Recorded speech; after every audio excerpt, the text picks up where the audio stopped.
ലോകത്തിന്റെ മുന്നിൽ ഇന്ത്യൻ സൈന്യം കരുത്ത് തെളിയിച്ച ദിവസമായിരുന്നു ഇക്കഴിഞ്ഞുപോയ മെയ് 7. നിയന്ത്രണ രേഖയോ അതിർത്തിയോ കടക്കാതെ പാകിസ്ഥാനോട് ഇന്ത്യ നടത്തിയ പ്രത്യാക്രമണം സാങ്കേതിക വിദ്യയിൽ മികവ് പുലർത്തുന്ന രാജ്യങ്ങൾക്ക് പോലും സമ്മാനിച്ചത് അതിശയമാണ്.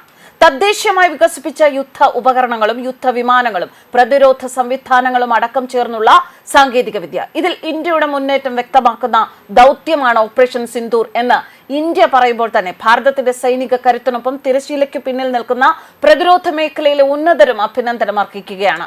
ഓപ്പറേഷൻ സിന്ദൂർ ദൗത്യത്തിൽ എങ്ങനെയാണ് ഇന്ത്യ പാകിസ്ഥാനിലെ ചൈനീസ് നിർമ്മിത പ്രതിരോധ സംവിധാനങ്ങളെ മറികടന്നത്, ലക്ഷ്യം ഭേദിച്ചത്? ഈ ചോദ്യങ്ങൾ ഓരോ ഇന്ത്യക്കാരന്റെയും മനസ്സിലുണ്ട്. ഈ ചോദ്യങ്ങൾക്ക് വിശദമായ ഉത്തരം കഴിഞ്ഞ ദിവസം കേന്ദ്ര സർക്കാരിന്റെ വിശദീകരണ കുറിപ്പിലൂടെ ലഭിച്ചു കഴിഞ്ഞു.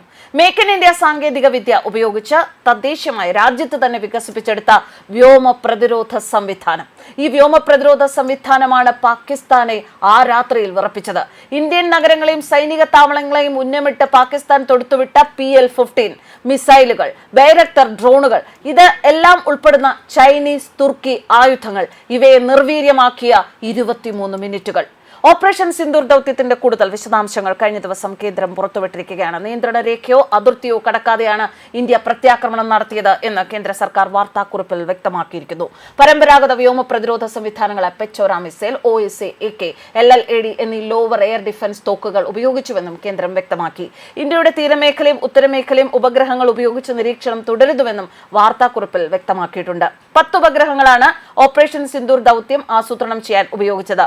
പാകിസ്ഥാന്റെ ചൈനീസ് നിർമ്മിത പ്രതിരോധ സംവിധാനങ്ങളെ അടക്കം ബൈപ്പാസ് ചെയ്യാൻ ഇന്ത്യക്ക് കഴിഞ്ഞു. വെറും 23 മിനിറ്റ് കൊണ്ട് ആക്രമണം പൂർത്തിയാക്കാൻ ഇന്ത്യക്ക് സാധിച്ചത് വലിയൊരു നേട്ടമായി തന്നെയാണ് വ്യക്തമാക്കിയിരിക്കുന്നത്. തദ്ദേശീയമായി വികസിപ്പിച്ച യുദ്ധ ഉപകരണങ്ങളും യുദ്ധവിമാനങ്ങളും പ്രതിരോധ സംവിധാനങ്ങളും അടക്കം ചേർന്നുള്ള സാങ്കേതിക വിദ്യയിൽ ഇന്ത്യ മുന്നേറിയിരിക്കുന്നു എന്ന് വ്യക്തമാക്കുന്ന ദൗത്യമാണ് ഓപ്പറേഷൻ സിന്ദൂർ. പെഹൽഗാമിൽ വിനോദസഞ്ചാരികൾക്ക് നേരെ ഭീകരരുടെ ആക്രമണമുണ്ടായി. അതിനുള്ള മറുപടിയായി ഇന്ത്യ നൽകിയ കൃത്യമായ മറുപടിയായിരുന്നു ഓപ്പറേഷൻ സിന്ദൂർ. രാജ്യാന്തര അതിർത്തിയോ നിയന്ത്രണ രേഖയോ കടക്കാതെ പാകിസ്ഥാനിലെ തീവ്രവാദ താവളങ്ങൾ സൈന്യം തകർത്തു. മിസൈലുകളും ഡ്രോണുകളും നിർവീര്യമാക്കുന്നതിൽ ആകാശ് മിസൈൽ സംവിധാനം തിളങ്ങുകയായിരുന്നു ഇന്ത്യൻ പ്രകടനത്തിൽ. ഇന്ത്യയിൽ വികസിപ്പിച്ച അരുദ്ര, അശ്വിനി റഡാറുകളാണ് ട്രാക്കിങ്ങിന് ഉപയോഗിച്ചത്. 360 ഡിഗ്രി നിരീക്ഷണത്തിന് നേത്ര വ്യോമ മുന്നറിയിപ്പ്, നിയന്ത്രണ സംവിധാനങ്ങൾ എന്നിവ ആദ്യമായി ഉപയോഗിക്കുകയായിരുന്നു.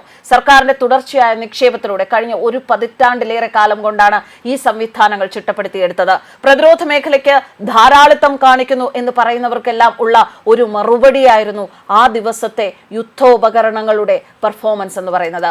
പരമ്പരാഗത വ്യോമ പ്രതിരോധ സംവിധാനങ്ങളെ പെച്ചോറ മിസൈൽ, OSA-AK, LLAD എന്നീ ലോവർ എയർ ഡിഫൻസ് തോക്കുകൾ ഉപയോഗിച്ചുവെന്ന് കേന്ദ്രം വ്യക്തമാക്കിയിട്ടുണ്ട്. 10 ഉപഗ്രഹങ്ങളാണ് ഓപ്പറേഷൻ സിന്ദൂർ ദൗത്യം ആസൂത്രണം ചെയ്യാൻ ഉപയോഗിച്ചത്.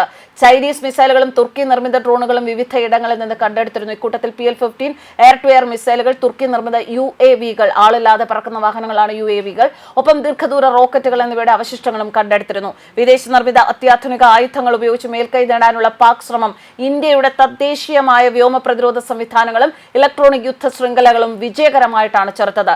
തന്ത്രപരമായ നീക്കമായിരുന്നു. അതിനൊപ്പം ദേശീയ പ്രതിരോധ മേഖലയിലെ അത്യാധുനിക സംവിധാനങ്ങളുടെ സംയോജനമാണ് ദൗത്യത്തിലൂടെ കാണാൻ സാധിച്ചത്. ഡ്രോൺ, പല തലങ്ങളിലുള്ള പ്രതിരോധ സംവിധാനം തുടങ്ങിയവയുടെ കൃത്യമായ ഉപയോഗമാണ് ഓപ്പറേഷൻ സിന്ദൂർ എന്ന ദൗത്യത്തിലുണ്ടായത്. ഇതിന് മറുപടിയായി പാകിസ്ഥാൻ മെയ് 7-നും 8-നും രാത്രി അതിർത്തി മേഖലയിൽ ആക്രമണങ്ങൾ നടത്തി എങ്കിലും അതെല്ലാം വ്യോമ പ്രതിരോധ സംവിധാനങ്ങൾ ഉപയോഗിച്ച് തകർക്കുകയായിരുന്നു. 8-ന് രാവിലെ പാകിസ്ഥാനിലെ ലാഹോറിലെ അടക്കം വ്യോമ പ്രതിരോധ സംവിധാനങ്ങൾ സൈന്യം തകർത്തു. ആകാശ് സിസ്റ്റവും ഫലപ്രദമായി ഉപയോഗിച്ച അവസരമായിരുന്നു അത്.